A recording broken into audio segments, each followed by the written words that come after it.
ini hanya ada dalam hadis, dan hadisnya fi muntahas sihah, di puncak kesahihan, bahwa derajat hadis sahih itu yang paling tinggi adalah, bukankah rahmat Allah turun terus?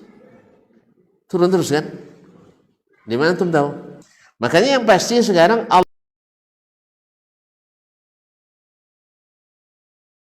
wala tamthil, dan tidak pula diserupakan, wala takyib, dan tidak pula divisualisasikan, tidak ditentukan bagaimananya.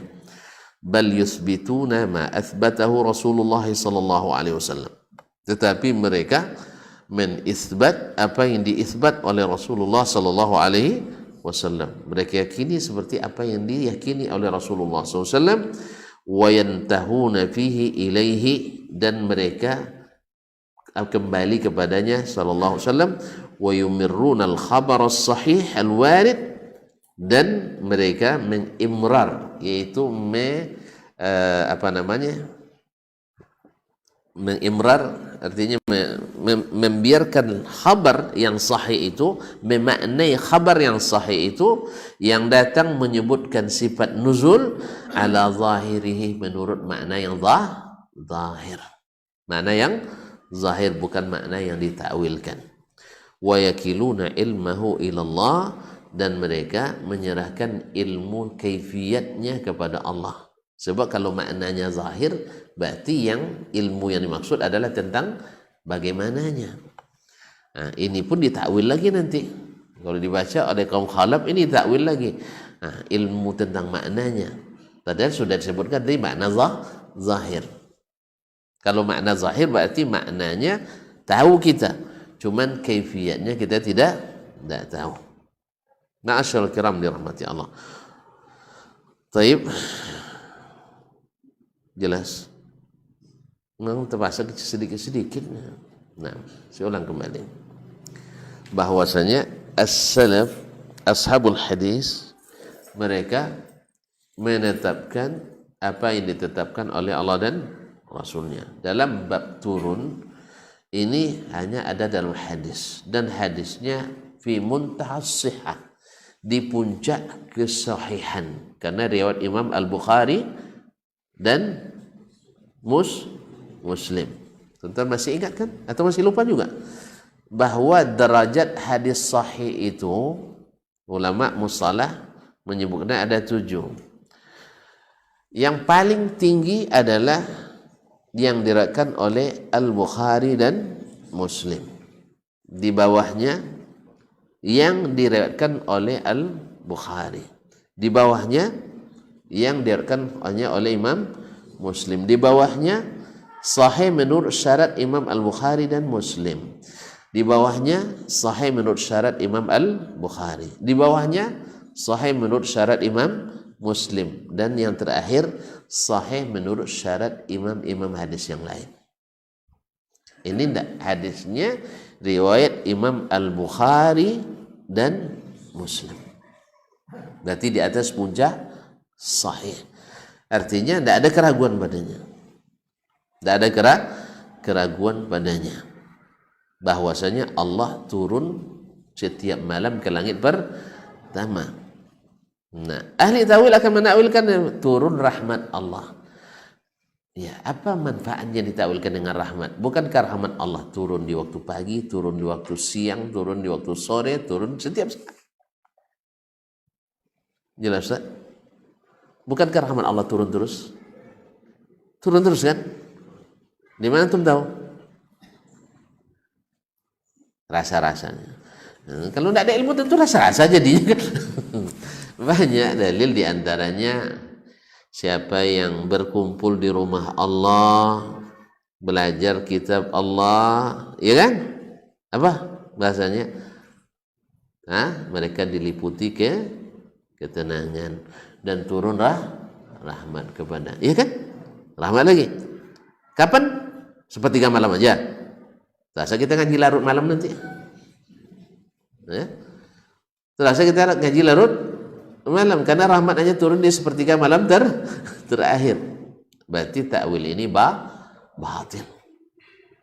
Karena rahmat Allah itu turun kapanpun. Orang yang berjihad fisabilillah juga diliputi rahmat Allah SWT. Nah, jihad nunggu sepertiga malam dulu biar turun rahmat Allah? Nah, rahmat Allah turun kapan dan dimanapun.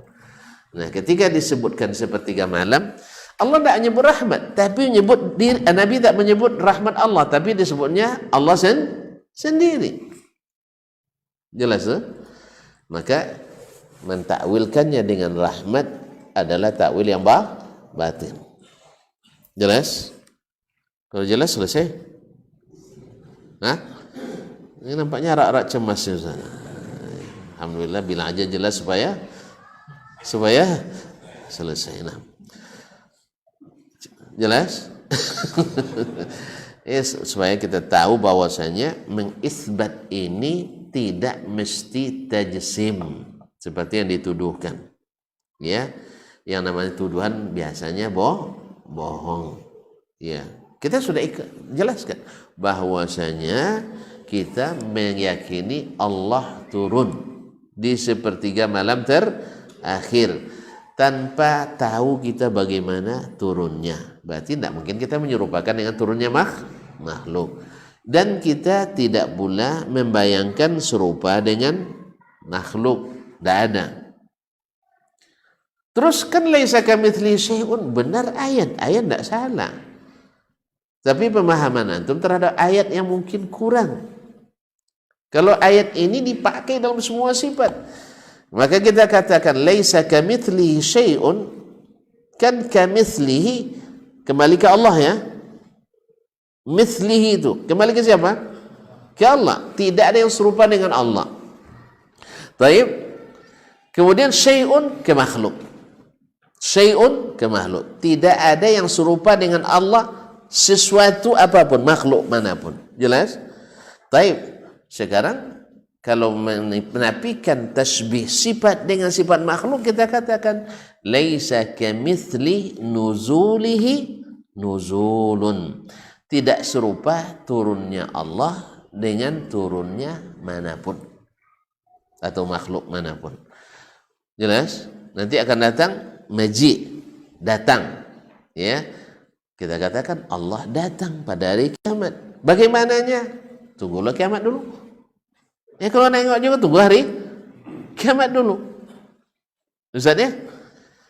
Ya, buktinya Allah datang karena arasy Allah itu diangkat oleh wa yahmilu arsya rabbika yawma idzin fawqahum. Sambung, tinggal satu kata lagi. Samaniyah. Diangkat arasy Allah itu pada hari kiamat oleh 8 orang malaikat. Berarti kalau arasnya diangkat, berarti yang punya aras, Ustaz, kalau arasnya diangkat berarti yang punya aras, ya datang. Iya datang gitu ya, datang. Masya Allah kiram. Ini secara logika, kita tak pakai logika. Maksud saya kita secara logika, kalau yang arasnya diangkat berarti yang punya datang. Jelas? Memang kita mengisbatkan sifat datang bukan karena itu, bukan karena logika itu. Tapi karena Allah sendiri yang memfirmankan. Wa jaa rabbuka, Rabbmu datang. Bagaimananya? Kita tidak tahu. Kita tidak tahu. Kenapa antum bilang nggak tahu? Karena tidak diberitahu. Tapi kalau antum bilang datang, karena datang diberitahu. Datang kan diberitahu ke kita. Bagaimananya? Tidak diberitahu. Sama sekarang, presiden datang ke Pekanbaru. Gimana datangnya? Oh, saya tidak tahu. Yang penting dia datang. Tapi kalau saya punya berita nanti tambahan, saya telepon protokoler misalnya atau pas pampresnya, bagaimana tadi datang presiden kok pagi-pagi begini udah datang, kami tidak tahu kan aja. Oh, beliau sebenarnya sejak kemarin nanti aja tidak dengan berita. Oh iya rupanya. Iya kan? Nah, cuman kita tentang Allah kan tidak diberitahu.